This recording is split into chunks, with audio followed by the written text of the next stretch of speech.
Hello students, I am Ravi Kumar from KV CRPF Mokama Ghat. आज हम लोग इकोनॉमिक्स का 4th chapter organisation and the Indian economy यानी वैश्वीकरण और भारतीय अर्थव्यवस्था में हम लोग वर्ल्ड ट्रेड ऑर्गेनाइजेशन यानी विश्व व्यापार संगठन के बारे में लोग जानेंगे। पहले नंबर वर्ल्ड ट्रेड ऑर्गेनाइजेशन की स्थापना 1995 में किया गया था और इसका हेड क्वार्टर मुख्यालय है जो जिनेवा में है। तो ये किस लिए किया गया था उसी के बारे में जानेंगे। तो वर्ल्ड ट्रेड ऑर्गेनाइजेशन एक तरह का ये संगठन है और ये पावरफुल इंटरनेशनल ऑर्गेनाइजेशन जो इस लिबरलाइजेशन यानी उदारीकरण का जो सपोर्ट करता है। और इस ऑर्गेनाइजेशन का मानना है कि जितने भी बैरियर हैं जो अवरोधक लगाए गए हैं हर एक देशों में फॉरेन ट्रेड और फॉरेन इन्वेस्टमेंट के लिए, उसको अच्छा नहीं माना है और ही ट्रेड व्यापार के लिए हानिकारक मानता है बैरियर को जो अवरोधक होता है। और वर्ल्ड में जो ट्रेड हो रहा है, व्यापार हो रहा है, उस पर कोई भी बैरियर नहीं होना चाहिए, ऐसा ऑर्गेनाइजेशन को मानना है। और जितने भी कंट्री हैं उनको लिबरलाइज की पॉलिसी बनानी चाहिए, यानी कि ऐसा नियम बनाना चाहिए उदारीकरण का कि हर एक कोई भी कंपनी वाला MNC कंपनी हो, मल्टीनेशनल कंपनियां हो, वो अपना व्यापार कर सकती हैं किसी भी देशों में। अनेक देश को उसी तरह का पॉलिसी बनाना चाहिए। और यह WTO वर्ल्ड ट्रेड ऑर्गेनाइजेशन है जिसका मेन एम है, मेन उद्देश्य क्या है कि इंटरनेशनल ट्रेड में जो इंटरनेशनल जो व्यापार होता है उसमें लिबरलाइज करना यानी उदार बनाना व्यापार को। और इस ऑर्गेनाइजेशन का जो स्टार्ट्स किया था, कौन किया था? तो शुरू में डेवलप्ड कंट्री यानी जो विकसित जो देश हुआ उसके द्वारा इस ऑर्गेनाइजेशन का स्टार्ट किया गया था, गठन किया गया था। WTA जो विश्व व्यापार संगठन जो रूल बनाती है कि इंटरनेशनल ट्रेड को लेकर कि किस चीज़ पर टैक्स लगा सकती है और किस चीज़ पर टैक्स नहीं लगा सकती है। अभी वर्ल्ड में कुल अभी टोटल 164 कंट्री हैं जो WTO के मेंबर हैं, विश्व व्यापार संगठन के सदस्य बने हुए हैं। WTO का काम है सभी देशों में फ्री ट्रेड का बढ़ावा देना, यानी व्यापार करने के लिए खुला हो, मुक्त व्यापार के बारे में बढ़ावा देना, उसको हेल्प करना इसका मेन काम होता है। लेकिन जो डेवलप्ड कंट्री हैं वो ट्रेड बैरियर को गलत तरीके से लागू किए हैं वो अपने देशों में, डेवलप्ड जो विकसित देश हैं। और WTO के द्वारा डेवलपिंग जो कंट्री है यानी विकासशील है, विकास करने वाले हैं, विकासशील कंट्री हैं पर फोर्स किया जाता है कि अपने ट्रेड बैरियर्स को जो व्यापार के लिए जो अवरोधक बनाया गया है उसको रिमूव कर दे यानी हटा दे। एग्जाम्पल के तौर पर यहाँ पर दिखाया गया है एग्रीकल्चर प्रोडक्शन के रूप में कृषि उत्पादों पर क्या हुआ है उसके बारे में डिबेट एक दिखाया गया है। डिबेट ऑन ट्रेड प्रैक्टिस यानी व्यवहारों पर वाद विवाद है। इसमें कहा गया है कि इंडिया में एग्रीकल्चर सेक्टर में बहुत बड़ी संख्या में लोगों का एम्प्लॉयड देती है, माने रोज़गार देती है। और जो सकल घरेलू उत्पाद है इंडिया में जो GDP में एक बहुत बड़ा हिस्सा है एग्रीकल्चर का। और यह डेवलप्ड कंट्री जो USA के बारे में कंपेयर किया जाता है संयुक्त राज्य अमेरिका से करते हैं, तो अमेरिका में GDP में एग्रीकल्चर का शेयर मात्र है 1% और टोटल एम्प्लॉय शेयर करता है वो 0.5% है। इतना कम शेयर होने के बाद भी अमेरिका के किसानों को वहाँ के गवर्नमेंट के द्वारा बहुत अधिक पैसा दिया जाता है ताकि किसान प्रोडक्शन को कम कीमत पर बेच सके और दूसरे देशों में भी कम कीमत पर वो बेच सके जा कर, जिससे उन देशों के किसानों को क्या होगा, उसको बुरी तरह से इफ़ेक्ट करता है। वही ना है मल्टीनेशनल कंपनियां, जब वहाँ पर सस्ते फार्मर लोग उगा रहे हैं और सस्ते में जब लाकर बेच देंगे तो जहाँ के जो देश के जो किसान हैं उनको बहुत हानि पहुँचेगा, उनका कोई भी सामान नहीं खरीदेगा। ठीक है, इसलिए जो डेवलपिंग कंट्री है, जो विकासशील कंट्री है, उनका कहना है कि हम सभी वर्ल्ड ट्रेड ऑर्गेनाइजेशन के रूल को मानते हुए हम लोग ट्रेड बैरियर, जो व्यापार के जो अवरोधक लगाया गया था, को हटा दिए। लेकिन जो डेवलप्ड कंट्री है, जो विकसित देश हैं, वो WTO वर्ल्ड ट्रेड ऑर्गेनाइजेशन के रूल को इग्नोर किया है और वे अपने फार्मर को बड़ी संख्या में पैसे दे रहे हैं और उनको बहुत तरीके से भी सपोर्ट कर रहे हैं ताकि वे सस्ते दामों पर प्रोडक्ट को बेच सकें। और डेवलपिंग कंट्री का कहना है कि क्या यह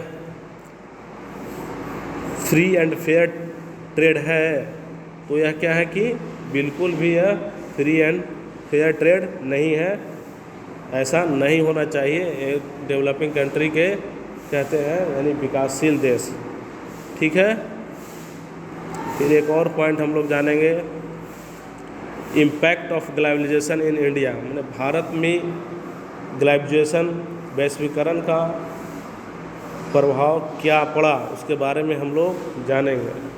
तो पिछले 20 सालों में ग्लोबलाइजेशन इंडियन इकोनॉमी में काफ़ी आगे आ चुका है और इसका इफ़ेक्ट लोगों के लाइफ पर किस तरह से पड़ रहा है या पड़ा है, इसके बारे में हम लोग जानेंगे।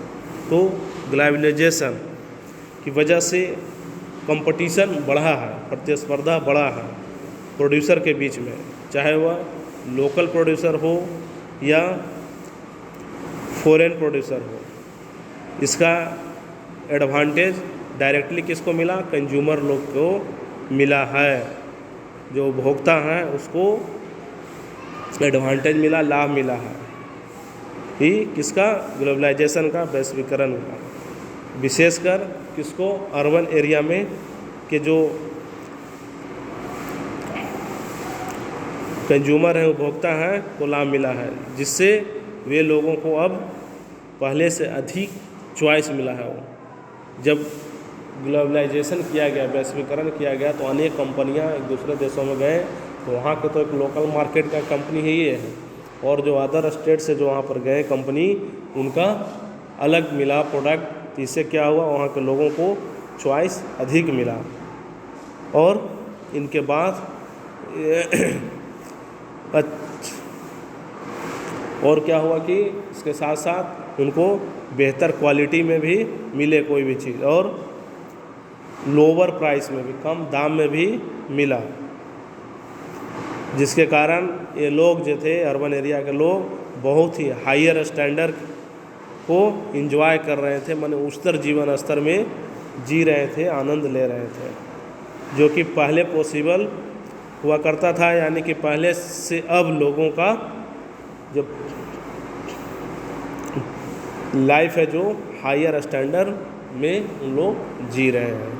ठीक है, तो किस चीज़ से हुआ, तो ग्लोबलाइजेशन के कारण, वैश्वीकरण के कारण इंडिया में। ठीक है, फिर है कि प्रोड्यूसर और जो वर्कर हुए उनके बीच ग्लोबलाइजेशन का इम्पैक्ट हुआ, जो प्रभाव है, जो एक तरीके से यूनिफॉर्म नहीं रहा है। यानी कि कुछ लोगों पर इसका प्रभाव अच्छा पड़ा है तो कुछ लोगों पर इसका प्रभाव भी बुरा पड़ा है।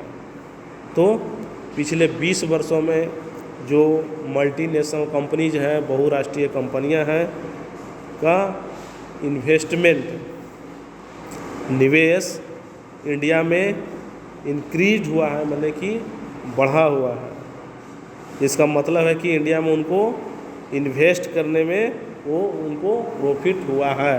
बिना प्रॉफिट के तो मल्टीनेशनल कंपनियां इन्वेस्ट नहीं करती है, इसलिए प्रॉफिट हुआ है।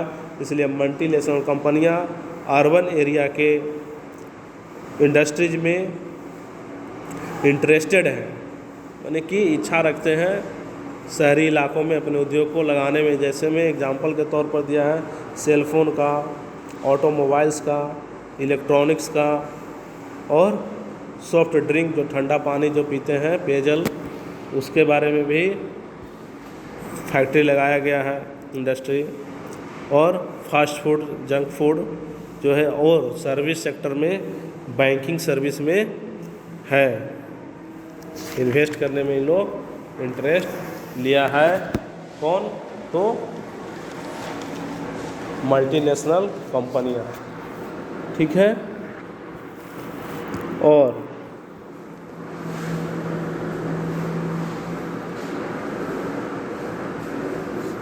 और इस प्रोडक्ट के बहुत बड़ी संख्या में बायर्स भी मौजूद हैं। इस तरह के सेलफोन, मोटर गाड़ी, इलेक्ट्रॉनिक, ठंडे पानी सब का बहुत संख्या में खरीदने वाले लोग भी हैं, खरीदार भी हैं। और इन इंडस्ट्रीज़ के में बड़ी संख्या में यहाँ पर न्यू जॉब भी क्रिएट हुए हैं, नया सर्विस रोज़गार भी उत्पन्न किए गए हैं। और जो इन इंडस्ट्री को जो रॉ मटेरियल होता है, जो कच्चे माल को लोकल कंपनी जो वहाँ के जो है उसके द्वारा सप्लाई किए जाते हैं, जिससे भी वहाँ के कंपनियां को समृद्धि मिली है, लोकल कंपनियां को हेल्प हुआ है उनको, ठीक है। एक तो हम लोग प्रभाव जाने फर्स्ट नंबर में क्या हुआ, तो फिर सेकंड इफेक्ट के बारे में हम लोग जानेंगे कि टॉप इंडियन कंपनीज को, तो इस ग्लोबलाइजेशन में के कारण कंपटीशन से बहुत ही बेनिफिट हुआ है। किसको? टॉप इंडियन कंपनीज को, जो कि इन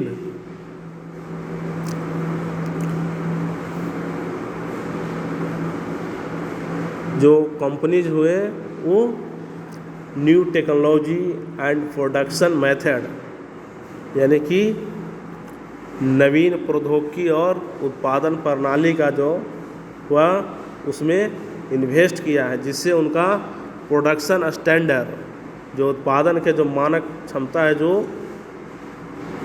में भी उसको राइज किया गया है, ऊंचा हुआ है, माने अच्छा प्रोडक्शन का स्टैंडर्ड हुआ है। और ऑर्गेनाइजेशन की वजह से बहुत से जो लार्ज इंडियन कंपनी थे, जो बड़े भारतीय कंपनी को मल्टीनेशनल कंपनी, बहुराष्ट्रीय कंपनियां बनाने में हेल्प किया है। एग्जाम्पल के तौर पर टाटा मोटर्स हो गया मोटर गाड़ी के क्षेत्र में, ऑटोमोबाइल में, फिर इन्फोसिस इंफॉर्मेशन टेक्नोलॉजी के क्षेत्र में, रैनवैक्सी कंपनियां हैं जो मेडिसिन के क्षेत्र में, दवा बनाने में, और एशियन पेंट्स जो है जो पेंट के क्षेत्र में, ये सब मल्टीनेशनल कंपनीज बन गए हैं। और फिर सुंदरम फास्टनर्स, नट और बोल्ट में ये सब इंडियन कंपनीज हैं जो इंटरनेशनल कंपनीज के रूप में उभरे हैं, ठीक है। और ग्लोबलाइजेशन की वजह से बहुत सारे नए अपॉर्चुनिटीज क्रिएट हुए हैं, यानी नए अवसरों का सृजन हुआ है कि ग्लोबलाइजेशन, वैश्वीकरण के कारण, ठीक है। जो केसेज में वो लोग सर्विस प्रोवाइड करती है, जिसमें मेनली क्या है, आईटी है, इंफॉर्मेशन टेक्नोलॉजी है, सूचना और संचार प्रौद्योगिकी वाली कंपनी जो हुआ। और जो इंडियन कंपनी है वो लंदन में स्थित कंपनी के मैगजीन, जो पत्रिका होता है, उसका भी प्रकाशन करती है। और क्या है, कॉल सेंटर हुआ, डाटा एंट्री हुआ, या अकाउंटेंसी हुआ, लेखाकरण जो होता है, एडमिनिस्ट्रेटिव टास्क हुआ, प्रशासनिक कार्य, और इंजीनियरिंग जैसे कई सर्विस अब इंडिया में क्या हुआ कि अब सस्ते दाम में, लो कॉस्ट में, लो प्राइस पर उपलब्ध है, और यह डेवलप्ड कंट्री को भी एक्सपोर्ट करती है ये सब, ठीक है। और फिर एक चीज़ इसमें जानेंगे कि step to attract foreign investment, मानी विदेशी निवेश को आकर्षित करने के लिए किस तरह का स्टेप उठाया गया है, कदम उठाए गए हैं, उसके बारे में हम लोग थोड़ा सा जान लेंगे।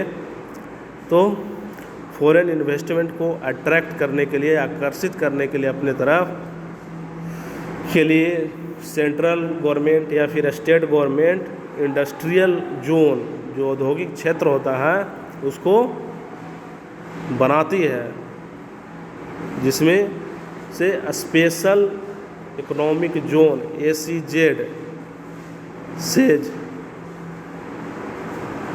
यानी कि विश्व आर्थिक क्षेत्र, विशेष आर्थिक क्षेत्र हुआ स्पेशल इकोनॉमिक जोन। विशेष आर्थिक क्षेत्र में वर्ल्ड क्लास के फैसिलिटी मिलती है। एग्जाम्पल के तौर पर इलेक्ट्रिसिटी की व्यवस्था, वहाँ बिजली की, फिर वाटर की व्यवस्था रहती है, रोड की व्यवस्था होती है, ट्रांसपोर्टेशन की व्यवस्था वहाँ रहती है, स्टोरेज की व्यवस्था रहती है, और मनोरंजन के लिए भी या फिर एजुकेशनल फैसिलिटी भी रहती है, सुविधा दिया जाता है। कहाँ पर? तो जहाँ पर विशेष आर्थिक क्षेत्र बनाया जाता है वहाँ पर, ठीक है। और स्पेशल इकोनॉमिक जोन यानी विशेष आर्थिक क्षेत्र में प्रोडक्शन यूनिट स्थापित करने वाली कंपनी को स्टार्टिंग में शुरू के 5 इयर्स तक कोई भी उसको टैक्स नहीं देना पड़ता है। और फॉरेन इन्वेस्टमेंट को अट्रैक्ट करने के लिए गवर्नमेंट लेबर लॉ जो होते हैं, लेबर का जो कानून है, उसको भी फ्लेक्सिबिलिटी यानी लचीलापन बनाया है, उसमें कुछ सुधार किया है, लचीला बनाया है, ज़्यादा कठोर कानून नहीं रखा है, ठीक है, ताकि फॉरेन इन्वेस्टमेंट हो सके। ओके।